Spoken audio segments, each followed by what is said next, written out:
Welcome, everyone, to History Gone Wilder, part of Half History Will Travel. I am your host, the Wilder historian, Dr. Lucas Wilder.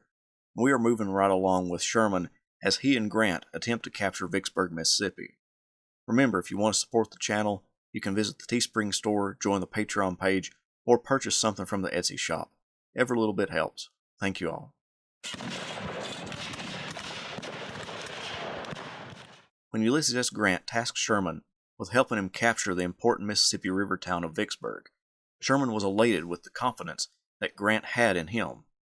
He would work closely with another man, David Dixon Porter, the man who would command the Brownwater Navy in the efforts to capture the entire Mississippi River. The two men had first met when Sherman was in Memphis, and they bonded, particularly over their mutual belief that the Mississippi River and its capture would force the downfall of the Confederacy. Sherman and his division left Memphis on December 20th. The 20,000 men traveled to Helena, Arkansas, picked up another 12,000 men, then proceeded down the Mississippi River. As the flotilla traversed the waters, guerrillas took shots at them from the riverbank. Periodically, Sherman landed troops to do the same thing his troops did at Memphis when guerrillas harassed them, burned homes and farms where the attacks took place. By Christmas morning, Sherman and his troops were at Milliken's Bend in the Mississippi River. Some troops departed the ships on the Louisiana side and began to tear up the Vicksburg, Shreveport, and Texas Railroad, as well as burn corn and cotton in the area. Sherman's men then moved up the Yazoo River to approach Vicksburg from the north. The Union troops had to traverse swamps, thickets, and other obstacles in their journey toward Vicksburg. Confederate soldiers created a barrier of fallen trees known as abattis to hinder the blue troops' movements. At Chickasaw Bayou, Sherman launched an attack against John C. Pemberton's Confederate troops. The difficult terrain resulted in every attack that Sherman made getting thrown back. On December 29th, Sherman concentrated his forces on the center of the Confederate line, and although some men got past the Confederate rifle pits, the main Confederate line on the Bayou levee didn't break. Sherman finally pulled back his troops. He had lost nearly 1,800 casualties as opposed to the little less than 200 men the Confederacy lost. His first independent command ended in failure. By January 2nd, all of Sherman's troops were back on the transports, and to make matters worse for Sherman, politician-turned-general John McClernand arrived to take command of the Vicksburg expedition. McClernand was not a West Pointer and obtained his generalship through his political connections. McClernand also outranked Sherman, which became a bitter pill to swallow for Sherman, who didn't want to be subordinate to a non-West Pointer. Sherman and Porter had already agreed on attacking Arkansas Post, a pivotal location where Confederates launched attacks on Union vessels in the Mississippi River. Likewise, McClernand wanted to capture the fort there. McClernand said it would be a way of stirring up our troops, which had been demoralized by the late defeat, a clear jab at Sherman's independent command. Sherman was silent, but Porter spoke up. "I'll tell you what I will do, General McClernand. If General Sherman goes in command of the troops, I will go myself in command of a proper force, and I will ensure the capture of the post." Sherman then took Porter outside the cabin on the ship and said, "Admiral, how could you make such a remark to McClernand? He hates me already, and you have made him an enemy for life." "I don't care," Porter replied. "He shall not treat you rudely in my cabin." The two men went back into the cabin, and McClernand agreed for Sherman to command the troops in battle, but McClernand would remain in command of the operation.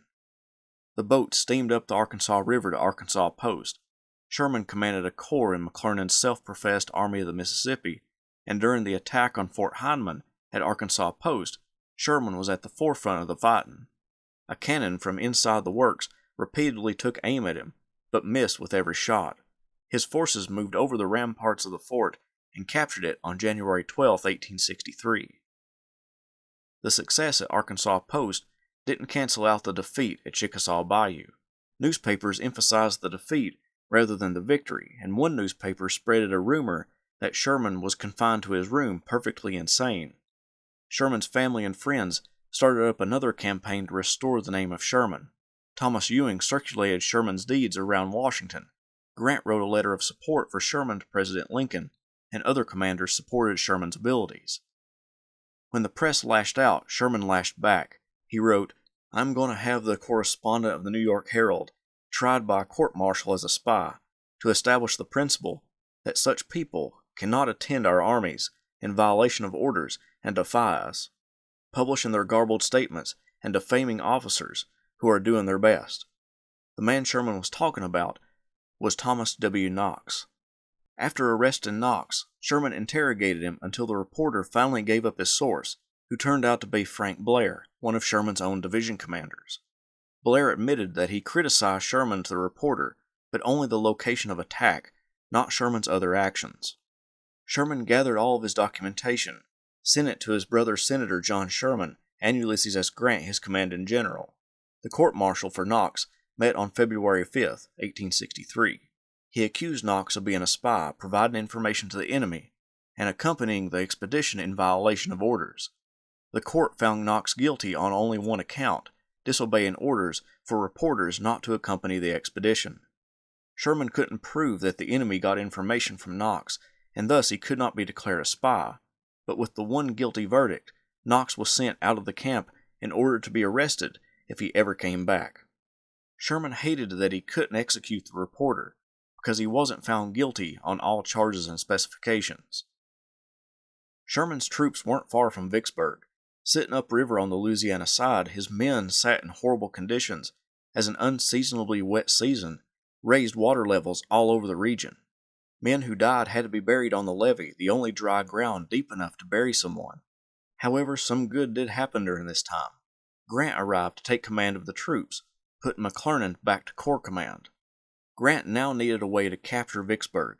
The cannons that guarded the Mississippi River from the city was impressive, and to try to steam past them may result in a catastrophe. The previous summer, another Union commander attempted to build a canal across a bend in the Mississippi River in order to shuttle troops from north of the city to south of the city. The work was grueling for Sherman's troops, and their commander didn't have faith in the project either. Nevertheless, they worked away. When that plan seemed to fizzle out, Grant sent Sherman and Porter on a journey north of Vicksburg to cut a way through Steele's Bayou, Black Bayou, and Deer Creek for the boats to transport troops. If they could get near Yazoo City, they would attack Vicksburg from the north. At one point, they only made it 4 miles in a 24-hour period.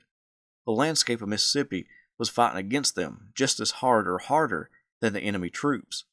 When Confederates retreated and felled trees into the waterway, nearly trapping the boats, rebel sharpshooters began shooting from the swamp.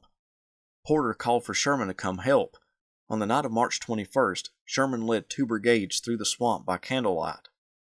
On approaching Porter, Sherman said, "What did you get into such an ugly scrape for? So much for you Navy fellows getting out of your element. Better send for the soldiers always. My boys will put you through." Sherman drove away the Confederates with the loss of only 2 men. As Sherman experienced these miseries, Thomas Knox and a few other members of the press visited Abraham Lincoln and wanted a presidential pardon.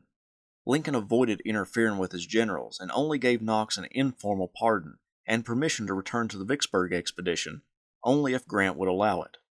Knox came to Grant's headquarters and asked if he could return to the expedition. Grant replied that he would only allow Knox back if Sherman agreed to it.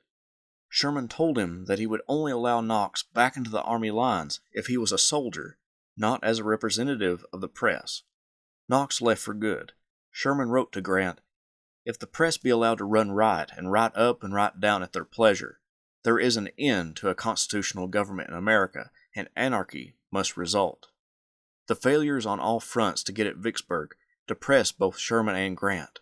Grant exhausted plan after plan to find a way to capture the important city, but the environment was fighting him harder than the enemy ever could.